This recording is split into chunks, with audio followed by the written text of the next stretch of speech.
طيب. بسم الله الرحمن الرحيم الحمد لله رب العالمين الصلاة والسلام على رسول الله وعلى آله وصحبه أجمعين أما بعد. The next mas'ala fiqhiyya, fiqh ruling regarding al-Itikaaf.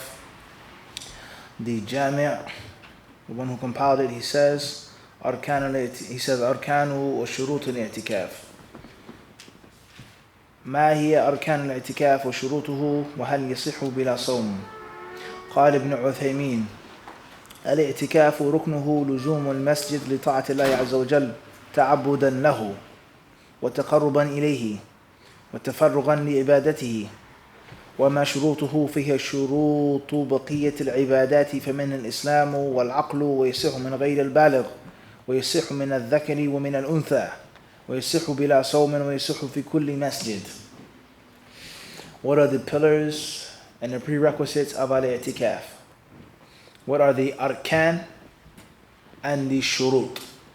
Arkan being plural of rukn, and a rukn meaning something that's necessary, something that's mandatory, but it's a part of the act of worship. And a shart, singular of shurut plural of shart, is something that's mandatory, but it comes before the act of worship. The rukn and the shart, pillar and condition, they are both equal in that they have to be done. It's mandatory for both of them to be done. And if you intentionally leave off one of these things, you have no ibadah. Whether it's hajj, whether it's salah, whether it's talaq, whether it's jihad, any act of ibadah, any act of legislation that you do to seek closeness to Allah Azza wa Jalla. If you don't do this thing, you intentionally leave off this thing, then you don't have this thing. But the fork in the road between the rukn and the shart, between the pillar and the prerequisite, is that the pillar is a part of the ibadah. And the shart, the prerequisite, is a prerequisite. As we always say, walillahi alhamd, over and over and over again, the importance of understanding the English language, the importance of understanding your own language before Arabic, the importance of understanding your own language, your own culture, and it being a part of understanding Islamic rules, the Islamic rules, the Arabic language and the Arabic culture. Anything that has a pre in front of it is called a what in English? What do we call it? What's the technical term? Prefix. And what does that mean? Pre. Automatically. Whatever the thing is, it does what? Comes before. Pre-game. Prequel. Naam? Everybody understand this? It comes what? Before. So therefore, when we say prerequisite, that means that thing must what? Before the act of ibadah. And not what? It comes before the act of ibadah. And sometimes it continues to the end. Sometimes it goes away. Al-Muhim is that it must what? Tataqaddam. Has to come before. Everybody understand this? A prerequisite of the job. You have to bring this application filled out. If you can't fill out the application, there's no what? There's no chance of you even getting the job. If you don't fill the what? Prerequisites of the application. You have to have an ID. I don't have an ID. Next. Everybody understand this? But I'm the best worker. I'm next because you didn't fill the what? Prerequisite. The shart. Everybody understand this? It's mandatory. You intentionally left your ID home? No application. Everybody understand this? Now, the rukn, the pillar, is mandatory just like the shart. It's mandatory just like the prerequisite. But the difference between the pillar and the prerequisite is what? Is that the rukn is what? Is in the ibadah itself. It's actually a part of the ibadah. It is a component of the ibadah. It makes up the ibadah. Your job description is to open up the store at 9 a.m. That's a part of your what? Job. That's actually a part of the job that you have to do. And it is not a prerequisite. That we're done with that already. You got the job. You filled out the application. Khalas, you're hired. So the rukn is the pillar. Is the thing that supports the job. It's a part of the job description. Naam. So there are conditions for i'tikaf being valid. And when you make i'tikaf, the actual things that you do in i'tikaf, those are the what? Arkan. Those are the pillars of i'tikaf. Just like salah. There are prerequisites of salah. Things that you must do before you pray. Things that you have to do before you commence the salah. Naam.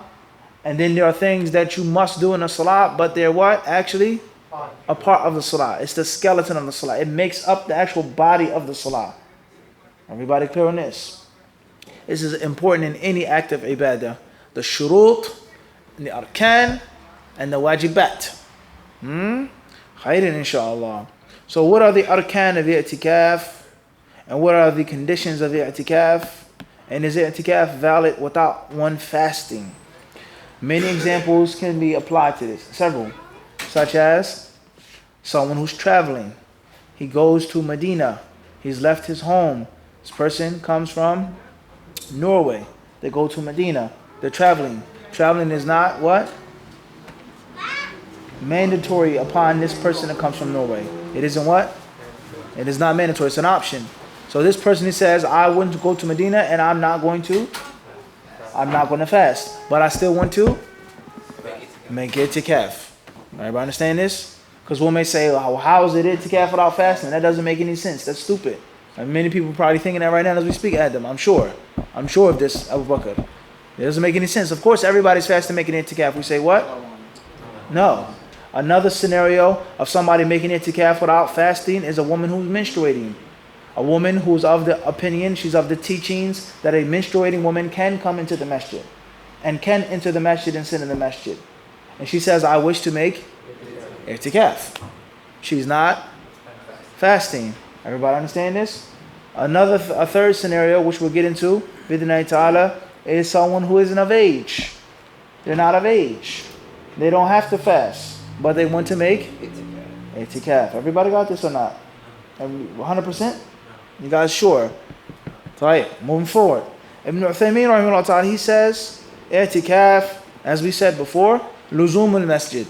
Sticking in the masjid, sticking to the masjid, staying in the masjid, to obey Allah Azza wa Jal, to make worship to Allah subhanahu wa ta'ala, to get closer to Him, to get nearer to Him subhanahu wa ta'ala, and to free yourself from the other tasks, from the other things which take away from one's time and one's concentration to worship Allah Azza wa Jal. As far as the conditions of al-itikaf, then they are the conditions of any other act of ibadah. Number one, the person has to be a Muslim. Has to be Muslim. Number two, the person has to be mentally what? Sane. Not shocked, but at least what? At least sane. Number three, he says, وَيَصِحُّ مِنْ غَيْرِ الْبَالِغِ. Someone who is not of age can make itikaf. 6-year-old, 5-year-old, 3-year-old, they can make what? Itikaf. And it can be valid. It can be what? It can be valid. He says, وَيَصِحُّ مِنَ الذَّكَرِ وَمِنَ الْأُنْثَى. And it's lawful and valid for a male and a female to make itikaf, as we've explained. And he says, last but not least, وَيَصِحُّ بِلَا صَوْمٍ. And it's also valid to make itikaf without fasting. وَيَصِحُّ فِي كُلِّ مَسْجِدٍ. And it's also valid in what? Each and every masjid. Not just Medina, Mecca, and Jerusalem. Not just a masjid that has congregation. Not just a masjid that has Jumu'ah. He says what? في كل مسجد. Moving forward. وقت الاعتكاف. هل الاعتكاف وقت أو هل الاعتكاف وقت محدود للدخول وللخروج وهل يجوز قطعه? With regards to the time of the i'tikaf, time. Is there a restricted time for i'tikaf, for entering the masjid, exiting the masjid? And is it permissible to cut one's i'tikaf? One says, I'm tired, I want to go home. I got a headache, I'm sick. Or I just don't want to be here anymore. The food's nasty. Or the brother's feet stink. The brother's laying next to me in the tent. His feet what? This is a reality. Or the masjid is too noisy. Or the brother's talking, Fulan, he came to get, I don't want to listen to him. He's a deviant. This is a reality. Person says they want to what? No, not bathroom, loud waste. I just want to go home. Or let's say I need to use my bathroom. Tahir. And there's some people that like to use what? Their own personal bathrooms. This is what? This is a reality. هذه حقيقة. نعم. طيب. Moving forward. قال ابن باز ليس لوقته حد محدود في أصح أقوال أهل العلم. والسنة له أن يدخل معتكفه حين ينوي الاعتكاف ويخرج بعد مضي المدة التي نواها وله قطع ذلك إذا دعت الحاجة إلى ذلك لأن الاعتكاف سنة ولا يجب بالشروع فيه إذا لم يكن منظورا. ويستحب الاعتكاف في العشر الأواخر من رمضان، ويستحب لمن اعتكف دخول معتكفه بعد صلاة الفجر من اليوم 21 اقتداء بالنبي صلى الله عليه وسلم، ويخرج متى انتهت العشر أو العشر. It says here, there is, he says, according to the correct view, and once we say this, Jeremy, when we say according to the correct view, what does this mean? What's the thing that you benefit from immediately? The moment that we say this, according to the correct view, Jeremy. Something else, another benefit that you get automatically, instantly. More than one. Then there's khilaf. Then there's what? There's difference of opinion. If I say according to the correct way, then that means that there's more than one way. Clear on this? If according to the strongest view, then it means that it automatically noted that the issue is not what? Agreed upon. And if the issue is not agreed upon, then everything changes. The severity, the gravity of everything is what? Is not the same anymore. Everybody understand this? You have to be very careful in this. Many people, they make issues in which there's severe khilaf. They make them what? Abu Bakr, Masail, Ijma'. They make them issues of what? Consensus. And obviously that's based off of agenda. That's based off what? Agenda. And my agenda, so I'm going to push it like it's what? 100%. And all of the ulama say what I'm saying right now. Everybody understand this? And obviously that's very deceitful. This is not a joke. This is reality. Whatever it is, fiqh, aqeedah, anything.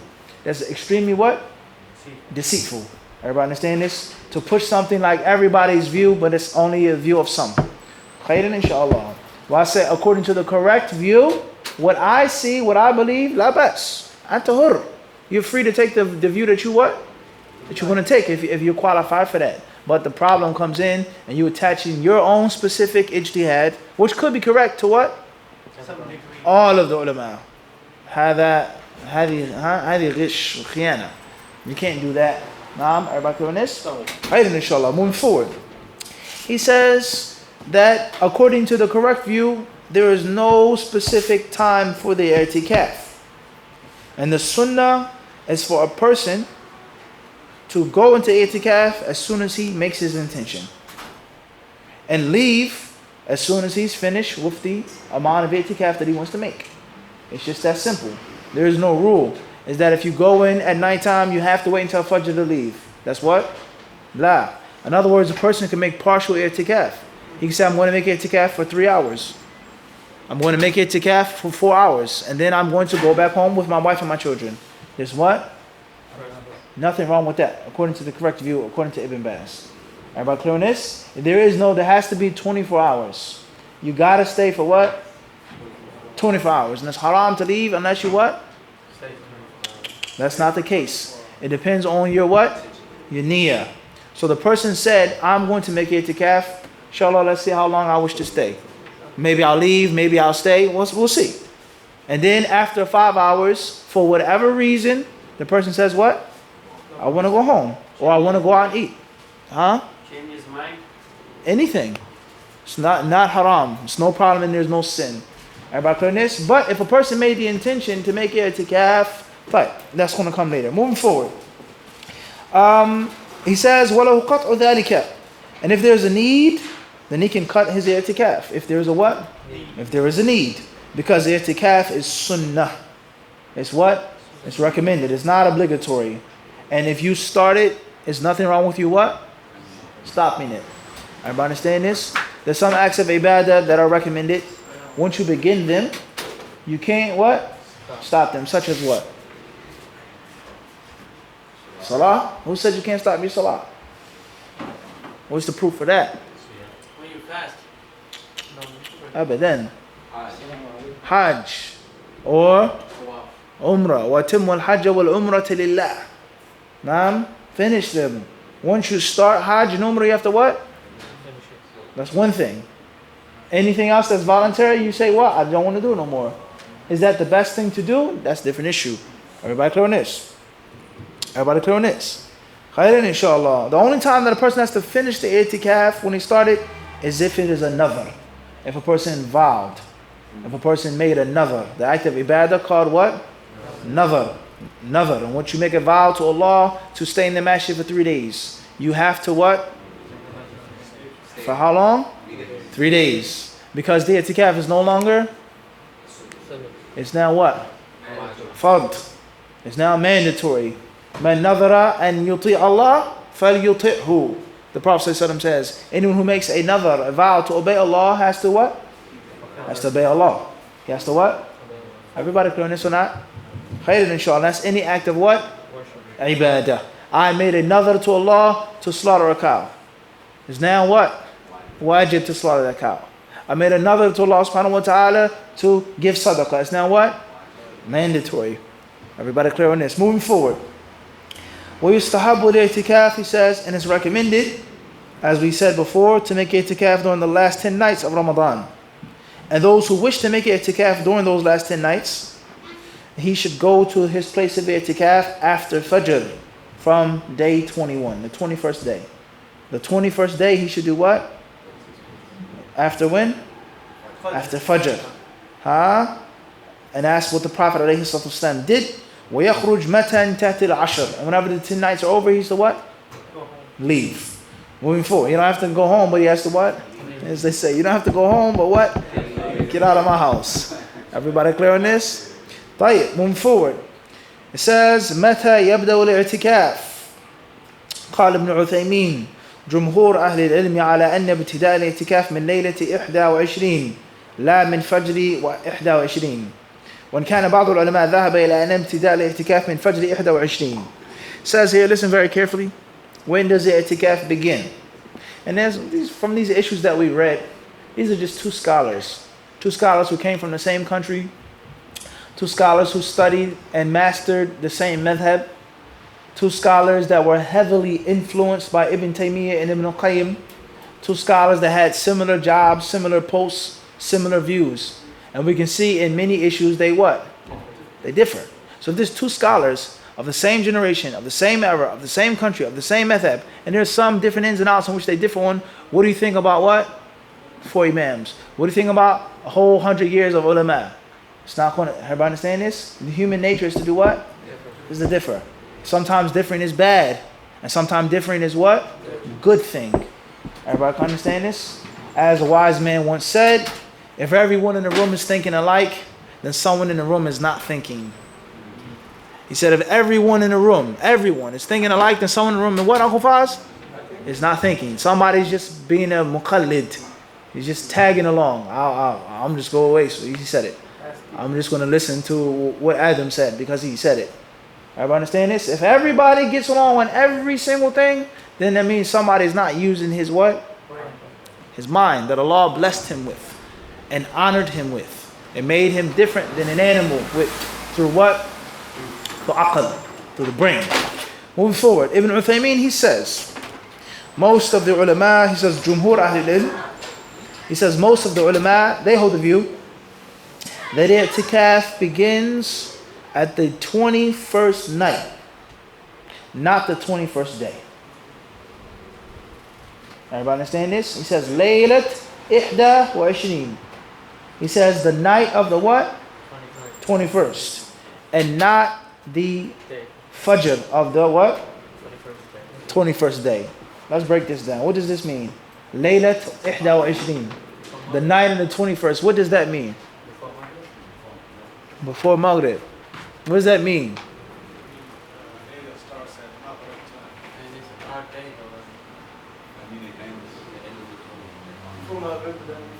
What do we call this in English? What is this called in English? The eve. As we said, the eve of the 21st. Everybody clear on this? The night of the 21st in English is the what? No. Christmas Eve, Sheikh. We're trying to, the fact, as we explained the other day, the night, in our language, we say it's the night of the 21st is what? What does that mean? The actual night or the day before? The actual night. Khayr, inshallah. Ibn Uthaymeen, he says, we explained this. We did what? We explained this in detail. We're not going to go over it again. Moving forward. He says here, some of the ulama, they hold the view that i'tikaf begins from Fajr of the 21st day. And not Aywa. Everybody clear on this? Khayr, inshallah. What's meant by this kalam is what? We said the itikaf can be made when? When can the itikaf be made? Anytime, in Ramadan or outside of Ramadan. This issue is only dealing with what, Abu Bakr? The last 10. The preferred time of making itikaf. Everybody understand this? But if you make itikaf for 20 days out of Ramadan, then you have no what? No issue at all. But if you want to just catch the 10 nights specifically, then you have... Everybody understand this? What's the best time to go and the best time to go out? Khayr, inshallah. Moving forward. متى يخرج المعتكف من اعتكافه؟ قال ابن عثيمين ويخرج المعتكف من اعتكافه إذا انتهى رمضان وينتهي رمضان بغروب الشمس ليلة العيد. It says here. Wa alaikum assalam wa rahmatullah. When should you leave your place of i'tikaf? When? Ibn Uthaymeen says, leave your place of i'tikaf when Ramadan is over. And Ramadan is over when?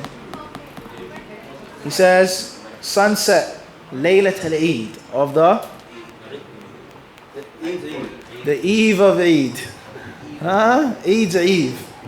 Everybody understand this? Or, everybody clear this, you say the night before Eid. There's nothing wrong with that. But if you say the night of the Eid, what does that mean?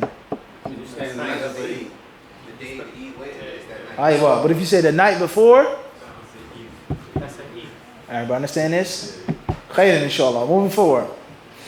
من نوى الاعتكاف العشر الأواخر من رمضان وأراد الخروج في الليلة الأخيرة فهل عليه حرج؟ قال ابن عثيمين إذا لم يكن نذرا وقطعه في آخر يوم أو قبله فلا إثم عليه، ولكن من أحب أن يكمله حتى يحصل على سنة النبي صلى الله عليه وسلم فإنه لا يخرج من معتكفه حتى يثبت دخول شهر شوال. Says here, question number 16. Anyone who wishes to make itikaf in the last 10 nights, and let's say, for example, on the last night he wants to leave. The last night. He stayed for 9 nights, but on the last night he wants to what? He wants to leave. Is there any sin? Is there anything wrong with that? Ibn Uthaymeen rahimahullah ta'ala, he says, as long as it wasn't a vow, another, then there's no sin in him stopping his itikaf whenever he wishes to do so. But if he wants to stay and do all 10, like the Prophet ﷺ did, then that's best. And wait until Shawwal has what? Come. Well, how do we know it's Shawwal? After Maghrib. When it's confirmed. Whether it's 30 days of Ramadan or whether the moon was sighted. Everybody clear on this? Khayran inshallah. The next section, he says, Adabul i'tikaf. Etiquettes of making i'tikaf. He says ماذا يجب على المعتكف التزامه في معتكفه. قال ابن باز على المعتكف أن يلزم معتكفه ويشتغل بذكر الله والعبادة ولا يخرج إلا لحاجة الإنسان كالبول والغائط ونحو ذلك أو لحاجة الطعام إذا كان لم يتيسر له من يحضر له الطعام فيخرج لحاجته ولا يجوز للمرأة أن يأتي زوجها وهي في الاعتكاف وكذلك المعتكف ليس له أن يأتي زوجته والأفضل له أن لا يتحدث مع الناس لكن لو زاره بعض إخوانه أو زار المرأة بعض محارمها وتحدثت معهم أو معهن فلا بأس. With regards to that which is mandatory upon the one making i'tikaf, what do you have to do when you make i'tikaf? Shaykh Abdul Aziz ibn Abdullah ibn Baz rahimahullah ta'ala, he says those who are making i'tikaf have to do the following things. Number 1, stay in the place of i'tikaf. Number 2, they have to busy themselves with the dhikr of Allah and the ibadah of Allah subhanahu wa ta'ala. Number 3, they're not to leave unless something that is necessary, such as using the bathroom, such as getting food, unless a person can bring the food. As we explained yesterday and the day before yesterday, the way that the masjids are constructed in America is totally different than the masjids constructed in the lands of the Muslims. The bathrooms are in the building. The kitchen, the cafeteria, the food is brought into the building. So it's no need to go outside. Everybody understand this? Unless a person has an extreme situation, unless a person has to eat something in which he has a special medical need, so on and so forth. He says here, it is unlawful. He says, وَلَا يَجُوزُ لِلْمَرْأَةِ أَنْ يَأْتِيَ زَوْجُهَا وَهِيَ فِي الْإِتِكَافِ. Obviously, intimacy is totally forbidden in the itikaf, for men and for women. But it isn't haram to visit your wife to visit you. Huh? And we also explained this the other day as well. The way that the masjids are constructed is a bit different than how they were back then or overseas. The sisters on a total different side. The brothers on a total different side. Their phones, so on and so forth. Now, khairan inshallah. He says there's nothing wrong with talking to your wife or your wife talking to you when you're making what? Itikaf. ما مستحبات الاعتكاف؟ قال ابن عثيمين مستحباته أن يشتغل الإنسان بطاعة الله عز وجل من قراءة القرآن والذكر والصلاة وغير ذلك ولا يضيع وقته فيما لا فائدة فيه.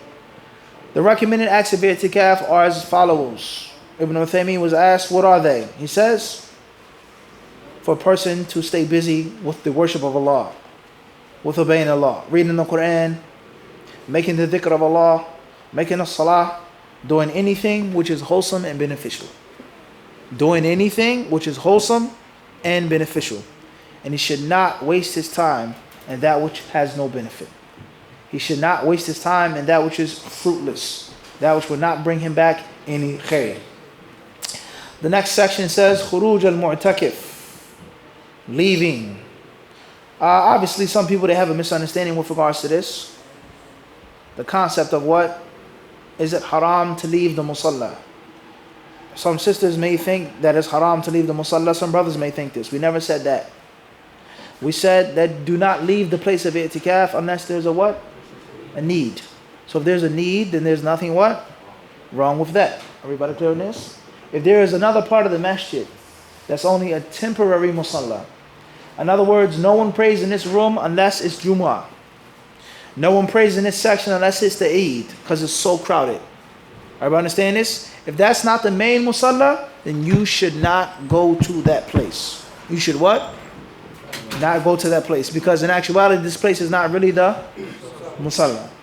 But from another aspect, the place is the musalla. So it depends. So let's make an example of this. Nafis, we've been in some masjids in which there are parts of the center that became the musalla, but were never ever part of the what? Musalla, like the Imam's office in Canada. The Imam's office was not part of the what? Musalla, period, at all. But on Jumu'ah, it was so crowded, that was the beginning, the first part of the musalla. Everybody understand this? So let's say on the day of Jumu'ah, Friday, that room takes the rulings of the what? Musalla, 100%. But outside of Jumu'ah, that room is no longer musalla. It's not a musalla at all. That's the Imam's what? Office. Everybody clear on this? So you going in that place while you're making itikaf is something that you should what? Avoid, because that place is not the musalla. It's only the musalla on Friday. And then there are other sections of the center that were always a part of the what? Musalla, even if it's not full and packed. But it actually is the actual what? Musalla, even if it's empty. Everybody clear on this? Even if it's what? Listen carefully. If the place is normally, the room is normally the musalla, but there's no one there, the lights are off, then it's still a part of the musalla. You can go wherever you want to go. Lay, sit, talk, it's no problem. But if there's a room which is never a part of the musalla except for necessity, then you're not allowed to go what? In that place, unless there is a need. Everybody understand this? There's a difference between the two. There's a what? The Imam's office is a what? An office. It is not a place of what? Prayer. At all. Period. Khalas. The only time they prayed in the Imam's office when it was what, Nafis? Jumu'ah. That's it. Now we have a main musalla. And we have another room in which there's a what? No. What's on the floor of this room? A carpet. It's actually a what? It's musalla. Same carpet like. هذا هو. But because there's not enough sisters or brothers there, no one prays there. Everybody understands? But it actually is a what? A part of the what?